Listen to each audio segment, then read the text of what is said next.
We have seen these images countless times.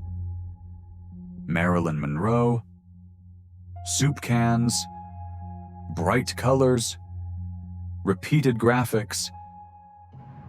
We may not remember where we first encountered them, but we know we've seen them again and again.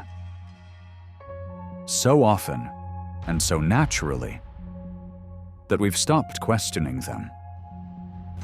At some point, they seem to have become less about art and more about images meant to be consumed. Today's Look Into visits an artist who shifted art from expression to image, from personal confession to a consumable sign, and quietly expanded the concept of art, not forward, but sideways. A pioneer of pop art, Andy Warhol. How could a surface so stripped of emotion open the door to modern art?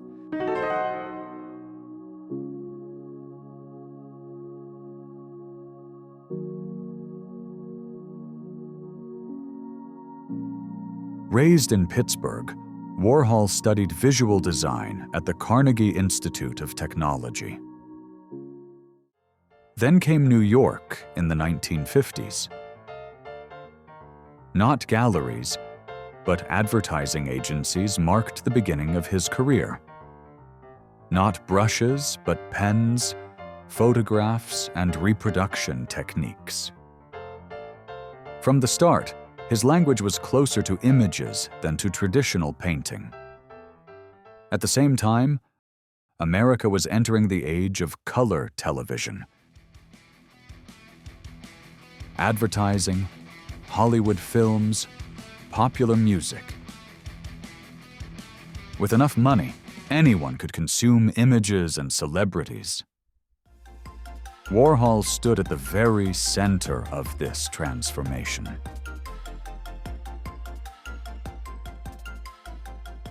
Warhol creates the Campbell's soup cans, or rather, he produces them. Hanging on the gallery wall, the soup cans resemble products moving along a factory conveyor belt.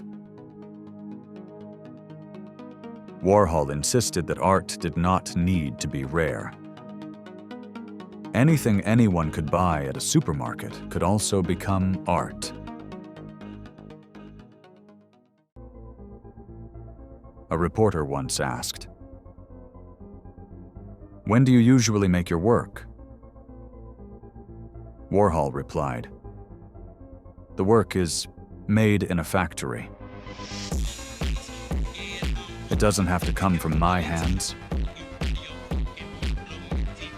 With that simple statement, he shattered the belief that art must be born from the suffering of genius.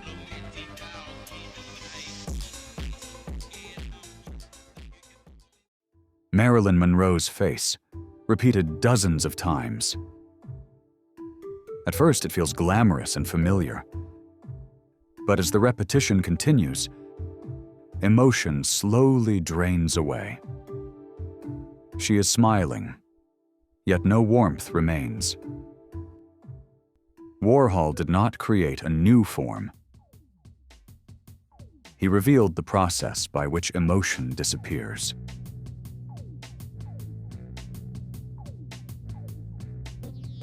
We continue to consume images today.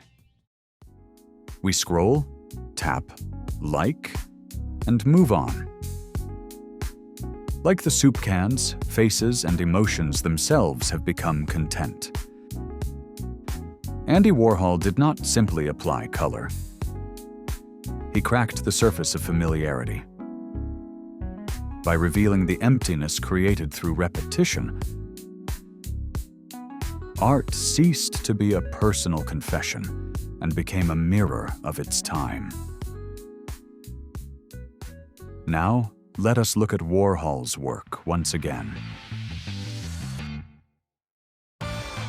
Beyond the colors and recognizable subjects, if we can sense the rhythm, the air, and the spirit of the era he lived in,